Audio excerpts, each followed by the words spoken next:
Hello friends, আমি নিজাম। আপনারা দেখছেন আমাদের ফার্ম ইউটিউব চ্যানেল। আজকে আমি একটি খুবই ইম্পর্টেন্ট এবং ভাইরাল টপিক নিয়ে আলোচনা করতে এসেছি। যে টপিকটি আপনারা সকলেই জানা, বিভিন্ন সোশ্যাল মিডিয়া বা ইউটিউব বা বিভিন্ন সোশ্যাল মিডিয়াতে এখন যেটা ভাইরাল টপিক হিসাবে চলছে এবং প্রত্যেকটা মানুষের মনের মধ্যে আতঙ্ক ছড়াচ্ছে, বিশেষ করে খামারি বা প্রত্যেকটা সাধারণ মানুষের ক্ষেত্রে। সেটা হলো বার্ড ফ্লু নিয়ে। তো বার্ড ফ্লু অ্যাকচুয়ালি কীভাবে ছড়ায় বা বার্ড ফ্লুর কতটা প্রভাব পড়ে মুরগির ক্ষেত্রে বা মানুষের ক্ষেত্রে তার কতটা কানেকশন আছে, সমস্ত কিছু নিয়ে আজকের ভিডিওতে আলোচনা করব। এবং বার্ড ফ্লু নিয়ে যে হারে আতঙ্ক ছড়াচ্ছে বর্তমানে, সেটাকে অ্যাকচুয়াল ঘটনাটা কি, অর্থাৎ যতটা ছড়াচ্ছে সে হারে কি বার্ড ফ্লু অ্যাকচুয়ালি দেখা দিয়েছে আমাদের দেশে বা আমাদের রাজ্যে, সেই সমস্ত জায়গাগুলো নিয়ে আমি আলোচনা করার চেষ্টা করব পুরো ভিডিওতে। এবং আর একটা টপিক বলে রাখি, সেটা হচ্ছে আমার চ্যানেলটি একটি ফার্মিং সংক্রান্ত চ্যানেল। এখানে সাধারণত ফার্মারদের বিভিন্নভাবে পরামর্শ দেওয়া হয়ে থাকে, কিন্তু আজকের ভিডিও টপিকটি হলো যেহেতু একটি সামাজিক দিকও এর মধ্যে চলে এসেছে, তাই বার্ড ফ্লু জায়গাটা সর্বসাধারণের জানা উচিত যে এটা অ্যাকচুয়াল ঘটনাটা কী। তাই যেহেতু সাধারণ মানুষ এর সঙ্গে অতপ্রতভাবে জড়িত আছে, তাই এবং তার জন্য ভিডিওটি সকলে শেষ পর্যন্ত ভিডিওর মধ্যে থাকুন। আশা করি অনেক কিছু জানতে পারবেন বার্ড ফ্লু ব্যাপারটা নিয়ে। বর্তমান সময়ে যে কোনো সোশ্যাল মিডিয়াতে গেলেই বার্ড ফ্লু ব্যাপারটা নিয়ে প্রচুর আলোচিত হচ্ছে এবং এখানে বিভিন্ন রকম আতঙ্ক ছড়াচ্ছে বিভিন্নভাবে, বিভিন্ন কমেন্ট বা বিভিন্ন রকম পোস্টের মাধ্যমে, কিংবা বিভিন্ন রকম নিউজ চ্যানেলও এইরকম বিভিন্ন রকম দেখা যাচ্ছে যে বার্ড ফ্লু একটি বিশাল আকার ধারণ করেছে বা সেরকম ধারণ করছে। যদিও বর্তমানে ওয়েস্ট বেঙ্গলে এখনও পর্যন্ত কোনো রকম এইরকম রিয়াল ঘটনা শোনা যায়নি, যদিও আতঙ্কিত ছড়িয়েছে বিভিন্ন জায়গায় বিভিন্নভাবে, কিন্তু এর অ্যাকচুয়াল রিয়েলিটি এখনও ওয়েস্ট বেঙ্গলে কোনো রকম প্রভাব পড়েনি। কিন্তু তার সত্ত্বেও বিভিন্নভাবে গুজব ছড়িয়ে বেড়াচ্ছে। ঠিক যেমনই করোনার শুরুতে, অর্থাৎ 2020 সালের মার্চের দিকে পোলট্রি শিল্পে এইরকমই একটা আতঙ্ক ছড়িয়েছিল, যার ফলে পোলট্রি 30 টাকায় কেজি এসেছিলো এবং বন জঙ্গলে কুড়িয়ে পাওয়া যাচ্ছিলো সাধারণভাবে পোলট্রি মুরগি। তো এই সংক্রান্ত আতঙ্ক প্রতি বছর বিভিন্নভাবে বিভিন্ন জায়গায় হয়ে যায়। শুধুমাত্র যে এটা মুরগির ব্যবসাতে বা পোলট্রি শিল্পে আসে তাই না, এটা সমস্ত জায়গায় হয়। মানুষের সাধারণ জনজীবনে এরকম ভাইরাল টপিক চলে আসে, যেটার হয়তো আদতে কোনো রকম কিছু না ঘটে, সেরকম জিনিসও নিউজ চ্যানেল বা বিভিন্নভাবে সোশ্যাল মিডিয়ায় বর্তমানে ভাইরাল হয়ে যায়। তো সেই দিকটা লক্ষ্য রাখতে হবে আমাদের, যে অ্যাজ ইট ইজ যেটা ঘটছে সেটাই আমরা জানতে পারছি কিনা সেই জিনিসটা লক্ষ্য রাখতে হবে। আমিও দু একটা ভিডিও এরকম দেখেছি যেগুলো বড় বড় নিউজ চ্যানেল ইন্ডিয়ার, তারা বলেছে এইরকম যে বার্ড ফ্লু ব্যাপারটা ইন্ডিয়াতে বা বিশ্বে করোনার থেকেও বেশি আকার ধারণ করতে পারে। করোনা এতটাই আতঙ্কিত, এতটাই প্যান্ডেমিক যেটা 1900 সালের প্রথম দিকে বা 1800 শেষের দিকে যে প্লেগ বা বিভিন্ন রোগ এসেছিলো, প্যান্ডেমিক রোগ, সেইগুলোকে করোনা তার অনেক গুণ ছাড়িয়ে গেছে। তার সঙ্গে বার্ড ফ্লুর তুলনা করা হচ্ছে, যেটা বার্ড ফ্লু প্রতি বছর প্রতিনিয়ত নর্মালি হয়ে থাকে বিভিন্ন জায়গায় বিভিন্ন স্টেটে। তো সেই নিউজ চ্যানেলগুলো তাদের হয়তো টিআরপি বাড়ানোর উদ্দেশ্য থাকতে পারে, বা অ্যাকচুয়াল কী উদ্দেশ্য সেটা জানি না। তারা অনেক বড় বড় নিউজ চ্যানেল বা অনেক তাদের সিস্টেমেটিক জানা থাকে, তারা সেই মতো বলছে। অ্যাকচুয়াল কী ঘটনা আমার জানা নেই, কিন্তু আমার এই জায়গাটা বিশ্বাস হয় না যে করোনার থেকেও বেশি আতঙ্কিত হতে পারে। কারণ এইরকমও উল্লেখ করে দিয়েছে যে করোনা 3% অ্যাটাক করেছে মানুষ, বা মৃত্যুর হার 3%, কিন্তু বার্ড ফ্লু সেখানে 60%-এর বেশি হতে পারে, যেটা বলে রেখেছে ওয়ার্ল্ড ওয়াইড। তো যেটা আমার বিশ্বাস না, এটা পুরোটাই হয়তো কোনো একটা ব্যাপার আছে, সেটা আপনারা নিজের বিবেক বিবেচনা দিয়ে বিচার করে দেখুন, তাহলেই আপনারা বুঝতে পারবেন। বর্তমানে বার্ড ফ্লু ইন্ডিয়ার বেশ কয়েকটি রাজ্যে দেখা দিয়েছে এরকম খবর পাওয়া গেছে, এবং যার হয়তো কিছুটা হলেও বা পুরোটা হলেও সত্যতাও যাচাই করা গেছে। অ্যাকচুয়ালি বার্ড ফ্লু সাধারণত হয়ে থাকে পরিযায়ী, অর্থাৎ মাইগ্রেট যে পাখিগুলো আসে ইন্ডিয়াতে বিভিন্ন জায়গায় বিভিন্ন সময়ে বিভিন্ন পাখি এসে থাকে, বিশেষ করে শীতকালে বেশি আসে, সেই কারণে শীতকালে বার্ড ফ্লু জায়গাটা বেশি হয়। তো সেই ক্ষেত্রে সরকার থেকে অ্যালার্টও করা হয়েছে যে পরিযায়ী পাখি হতে সাবধান, এবং মুরগিদের মুরগি বা ডিম খাওয়ার আগে একটু বেশি করে সেদ্ধ করে খেলে কোনো রকম আতঙ্ক ছড়া যাবে না, যার স্ক্রিনশট আমি দিয়ে দিচ্ছি, কারণ আমাদের কেন্দ্রীয় পশুমন্ত্রী এই ধরনের উল্লেখ করেছেন। আমাদের কেন্দ্রীয় পানি সম্পদ মন্ত্রী, অর্থাৎ পানি সম্পদ উন্নয়ন মন্ত্রী গিরিরাজ সিং, তিনি এই রকম বক্তব্য দিয়েছেন যে ডিম বা মাংস খাওয়ার আগে একটু বেশি করে সেদ্ধ করে খেতে হবে, এবং আমাদের পরিযায়ী পাখি হতে একটু বেশি সাবধানতা অবলম্বন করতে হবে।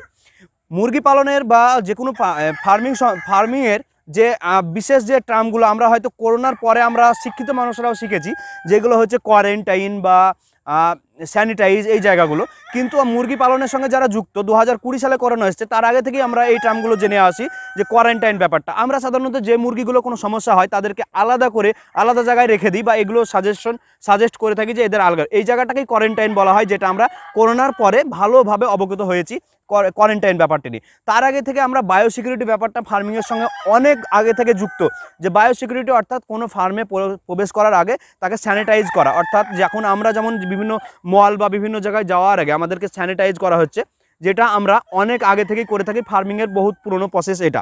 তো এই জায়গাগুলো আমরা আগে থেকেই জানি, তো আমাদেরকে এই জায়গাগুলো আগে থেকে জানি, এই জায়গাগুলো হয়ে আসছে আমাদের ফার্মিংয়ের সঙ্গে। তো এই নিয়ে আমাদের বেশি আতঙ্কিত হওয়ার জায়গা নেই বার্ড ফ্লু নিয়ে।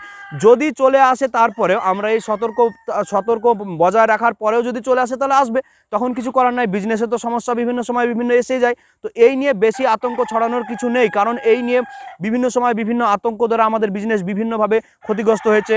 গতবার অর্থাৎ 20 সালের প্রথম দিকে যখন করোনা আসে, ঠিক সেই সময়তে পোলট্রি শিল্পে বিশাল একটা জায়গা তৈরি হয়েছিল, যেটা পুরোটাই গুজব ছিল, যার কোনো রকম সত্যতা ছিল না। পুরো করোনার কারণ হিসাবে পোলট্রি শিল্পকে দায়ী করা হয়েছিল, যার ফলে পোলট্রি শিল্প একদম ভেঙে পড়েছিল, যেটা বিশালভাবে ক্ষতিগ্রস্ত হয়েছে আমাদের বিভিন্ন খামারি বা বিভিন্ন বড় পোলট্রি শিল্পের মালিকেরা বা বিভিন্ন জায়গার পোলট্রি শিল্পের সঙ্গে যারা যুক্ত সকলেই। তো এখানে সাধারণত মালিক শ্রেণীর থেকে থাকে সাধারণ খামারি, যাদের পোলট্রি শিল্পের উপর ডিপেন্ড করে রুজি রোজগার হয়, তাদের এই জায়গাটা তৈরি করা, গুজব ছড়িয়ে খারাপ জায়গা তৈরি করাটা একদম আমার মতে তো খুবই অন্যায় বলে মনে হয়। এবার আসি বার্ড ফ্লু কি, বা এই রোগটি কি বা কিভাবে হয়েছে সেই ব্যাপারটা নিয়ে।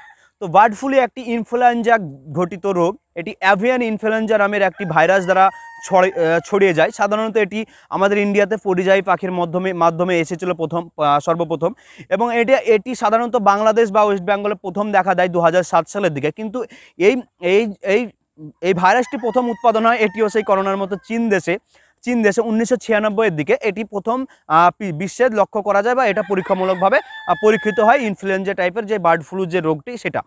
এটি সাধারণত 1996-এর দিকে প্রথম লক্ষ্য করা যায়, কিন্তু আমাদের বাংলাদেশ বা পশ্চিমবাংলা বা ইন্ডিয়ার বিভিন্ন জায়গায় ছড়িয়ে পড়ে সাধারণত 2006-এর দিকে। সেই সময় একটি ভয়াবহ আমরাও দেখেছি, আমরা তখন ছোট ছিলাম, প্রচুর মুরগি মেরে দেওয়া হয়েছিল বা বিভিন্ন পাখিকে মেরে দেওয়া হয়েছিল, যার ক্ষতিপূরণ খুব অল্প বস্তু দিয়েছিল। বিভিন্ন রাজনৈতিক মহল তৈরি হয়েছিল সেই সময় এই বার্ড ফ্লু নিয়ে, এবং খুব আতঙ্কিত ছিল গ্রামের মা বোনেরা। সেই সময় পোলট্রি শিল্পটা অত উন্নত না হলেও, আমরা খামারিরা অতটা না থাকলেও, কিন্তু তখন গ্রামে মা বোনেদের প্রচুর পরিমাণ মুরগি থাকতো, তো বিশাল পরিমাণে একটা আতঙ্ক তৈরি হয়েছিল বা বিভিন্ন একটা ঝামেলা হয়েছিল। তো এই ইনফ্লুয়েঞ্জা ভাইরাসটি 3 প্রকারের হয়, এ, বি এবং সি। তার মধ্যে এ যে ভাইরাসটি সেটি একটু স্ট্রং হয় এবং এটি পাখিদেরকে অ্যাটাক করে। ইনফ্লুয়েঞ্জার এটি যে 3A ভাগটি সেটা পাখিদের মানে ইনফেকশন হয়ে যায় বা সংক্রমিত হয়। সাধারণত পাখি থেকে এটি মানুষে খুব বেশি পরিমাণ ছড়াতে পারে না, কিছু কিছু টাইপসের ছড়াতে পারে। কিন্তু এই যে এটা যে মানুষে ছড়িয়ে যায়, যেমন করোনা বা অন্যান্য যে সংক্রমিত রোগ আছে তার মধ্যে এটি পড়ে না। বার্ড ফ্লুটি মানুষে ছড়াতে পারে না, পাখি থেকে মানুষের মধ্যে ছড়াতে পারে বিভিন্ন সময়। তো সেই দিক দিয়ে অতটা আমি সেই জন্যই বললাম যে করোনার মতো ভয়াবহ হওয়ার কোনো রকম চান্স নেই আমার মতে। তো যেহেতু মানুষে ছড়ায় না, কারণ যদি 3% করোনাতে মরে এবং যদি বার্ড ফ্লু দ্বারা 60% মরতে হয়, তাহলে সাধারণত আগে মানুষের ছড়াতে হবে। করোনার থেকে অন্তত 60 গুণ বেশি বা 20 গুণ বা 30 গুণ বেশি ছড়াতে হবে, তবেই তো 20 গুণ বেশি মরবে। তো সেই জায়গাটা হওয়া যেহেতু সম্ভব বলে আমার মনে হয় না, যেহেতু মানুষে ছড়াতে পারে না, তাই এই জায়গাটা অতটাও ইম্পর্টেন্ট জায়গা হবে না। এবং এই যে ঘটনাটা বার্ড ফ্লু ঘটনাটা এই বছরই যে প্রথম, এরকম কোনো ঘটনা প্রতি বছর কোনো না কোনো জায়গায় হয়েই থাকে, বিভিন্ন সময় বিভিন্ন ফ্লু হয়ে থাকে, যার জন্য হয়তো সারা ওয়ার্ল্ড ওয়াইড কোনো রকম প্রভাব পড়ে না।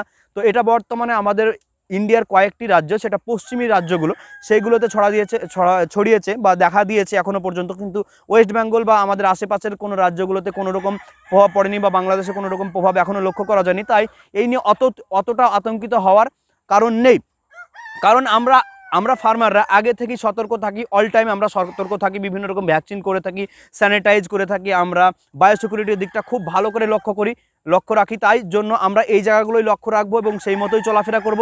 এই নিয়ে অত আতঙ্কিত হওয়ার কোনো দরকার নেই। আমরা অবশ্যই আগের থেকে হয়তো একটু বেশি সাবধান থাকবো, কিন্তু কোনো রকম আতঙ্ক ছড়াবো না। তাই ভিডিওটি শুধুমাত্র ফার্মারদের আজকে আমি রিকোয়েস্ট করব যে এই ভিডিওটি সকলকে ছড়িয়ে দিন, সকলের কাছে শেয়ার করুন, যাতে সর্বসাধারণ মানুষ জানে যে অ্যাকচুয়াল ঘটনাটা কী ঘটছে এবং অ্যাকচুয়াল ঘটনাটা আসলে কী। অ্যাজ ইট ইজ দেখতে শিখুক। তাহলে আপনি শুধুমাত্র যে এই বার্ড ফ্লু নিয়ে না, সমস্ত বিষয়ে অ্যাজ ইট ইজ দেখা শিখুন, মানে যেটা ঘটছে অ্যাকচুয়াল সেই জায়গাটা বোঝার চেষ্টা করুন। তো সেই জায়গাগুলো লক্ষ্য রাখতে হবে, আমাদেরকে অ্যাজ ইট ইজ দেখতে হবে যে ঘটনাটি কী ঘটছে এবং আসল ঘটনাটি কী, সেই জায়গাটা যাচাই করে থাকুন।